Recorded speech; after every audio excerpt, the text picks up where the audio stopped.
Hi everyone, Mary Giuliano Hayes here from the Faith Formation Office. I hope you're doing well. Looks like we just had Father's Day, and I hope all the dads out there had a great day. And with Father's Day and the 4th of July coming up, I'm sort of reminded of my own dad. I love my dad. He was a great dad to us 7 kids. Gosh, he put up with us so much. What a good soul he was. But he was a loving dad and a loving husband and a true patriot.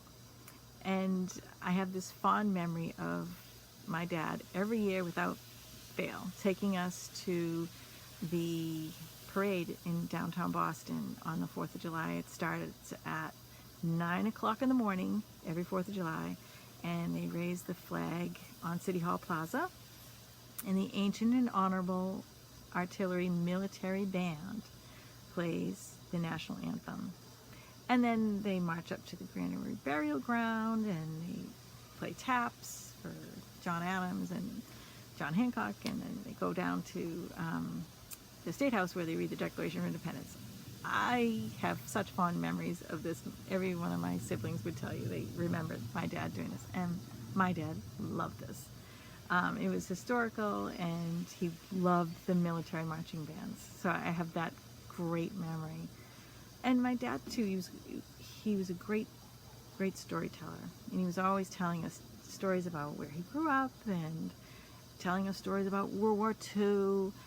And I have to say, as a kid, I didn't always listen.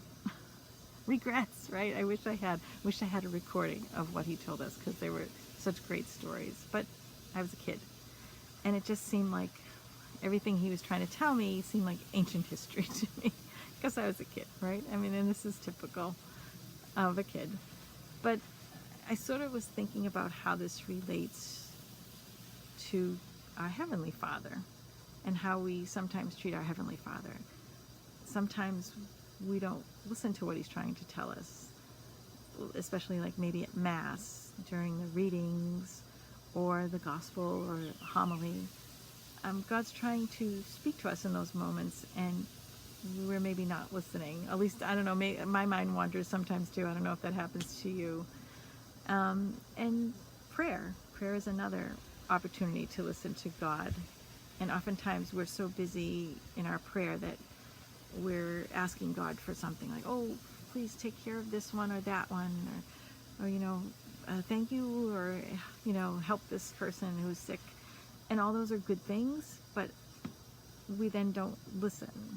And I guess we were being typical children of God, where we don't listen when something is in front of us that's of value, and we kind of miss it. We kind of miss out. I was recently at a funeral mass where a son was talking about his dad and how his dad was just there. And his dad was a loving dad. He loved his dad, and he didn't mean that in a funny way, but he was just trying to say, well, dad was there. And I get it, because some dads aren't as demonstrative, or maybe don't say a lot or don't show a lot, but they maybe, his dad got up every day, went to work, provided for his family, chimed in here and there, but and in that moment and in those days that, the cycle every day, he did it, and in that way he showed his family that he loved them, he took care of them.